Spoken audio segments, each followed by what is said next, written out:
Welcome to Pioneer classes. हम लोग कर रहे हैं हिंदी रिविजन्स। आज का चैप्टर है 8वां आपका पद सेक्शन गोधूली। एक वृक्ष की हत्या कुंवर नारायण द्वारा लिखा हुआ है। ये यूपी वाले भाई साहब हैं, ठीक है। तो इनको देखते हैं कि यूपी में इनका जन्म किस रूप में हुआ है। पहले कवि परिचय देखते हैं, ठीक है।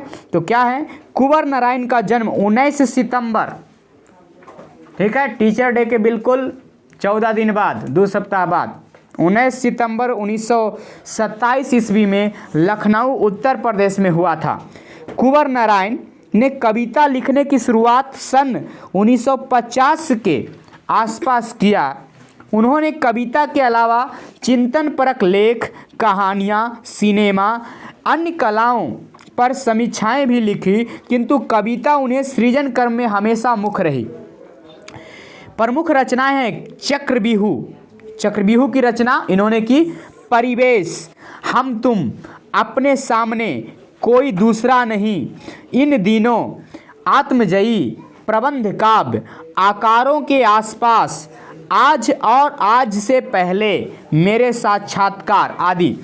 उपलब्धियां, कुंवर नारायण जी को अपने अनेक पुरस्कार एवं सम्मान प्राप्त हो चुके हैं, जो इस प्रकार है। साहित्य अकादमिक पुरस्कार, कुमारन आसन पुरस्कार, व्यासन सम्मान, प्रेमचंद पुरस्कार, लोहिया सम्मान, कबीर सम्मान आदि। साहित्यिक विशेषताएं, इनकी साहित्यिक विशेषताएं अगर देखें तो कुंवर नारायण पूरी तरह नगर संवेदना के कवि हैं। विवरण उनके यहाँ नहीं के बराबर है। वह व्यक्तिगत और सामाजिक ऊहापोह का तनाव पूरी व्यंजकता के साथ प्रकट होती है। आज का समय और उनकी यांत्रिकता जिस तरह पर सजीव के अस्तित्व को मिटाकर उसे अपने लपेटे में ले लेना चाहती है, कुंवर नारायण को कविता वहीं से आकार ग्रहण करती है और मनुष्यता और सजीवता के पक्ष में संभावनाओं के द्वार खोलती है। वहीं कविता के दौर में जब प्रबंध काव्य का स्थान लंबी कविताएं लेने लगी, तब कुंवर नारायण ने आत्मजयी जैसे प्रबंध काव्य रचकर भरपूर प्रतिष्ठा प्राप्त की। उनकी कविताओं में व्यर्थ का उलझाव, अखबारी सतहीपन और वैचारिक धुंध के बजाय संयम, परिष्कार, साफ सुथरापन होता है।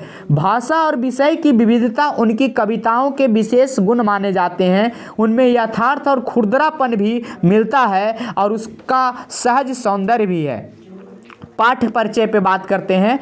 प्रस्तुत पाठ एक वृक्ष की हत्या कवि के द्वारा लिखित कविता संग्रह इन दिनों से लिया गया है। ये आप याद रखिएगा कि एक वृक्ष की हत्या कहाँ से लिया गया है, तो इन दिनों नामक कविता संग्रह से लिया गया है। इसमें कवि ने एक वृक्ष के बहाने पर्यावरण, मनुष्य, सभ्यता के विनाश की अंतर्व्यथा पर मार्मिक विचार प्रकट किया है। यह कविता उसी अंतर्व्यथा को अभिव्यक्त करती हुई आज के समय की अपरिहार्य चिंताओं और संवेदनाओं का रचनात्मक अभिलेख है।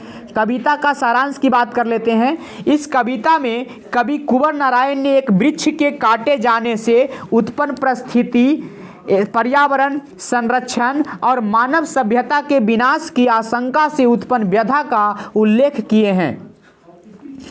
बात करते हैं आगे कि कवि वृक्ष की कथा से शुरू होकर घर, शहर, देश और अंततः मानव के समक्ष उत्पन्न संकट तक आता है।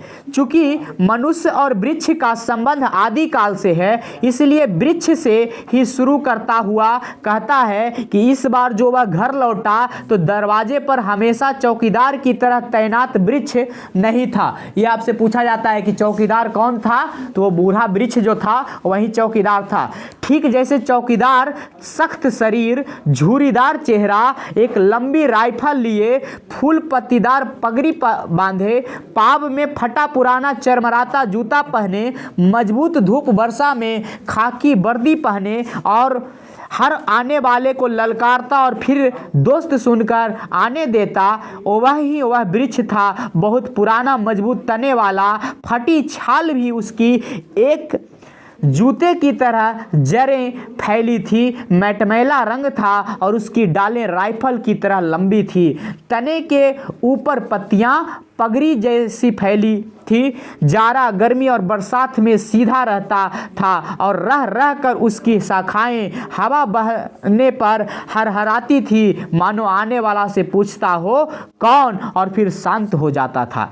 शांति से बैठते थे हम सब, अच्छा लगता था।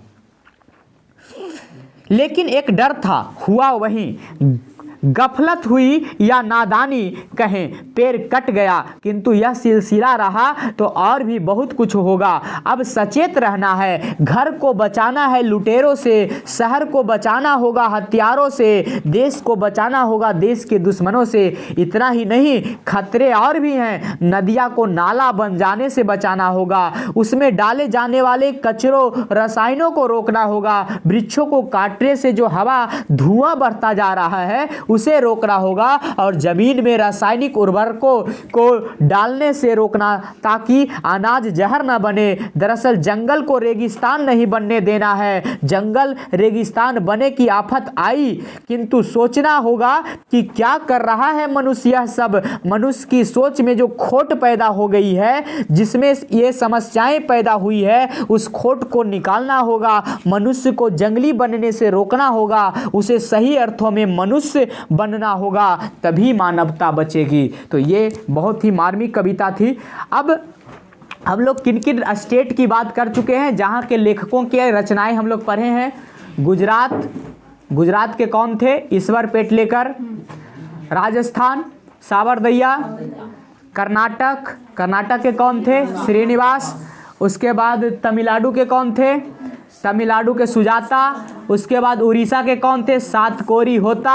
उसके बाद कौन थे? बंगाल के कौन थे?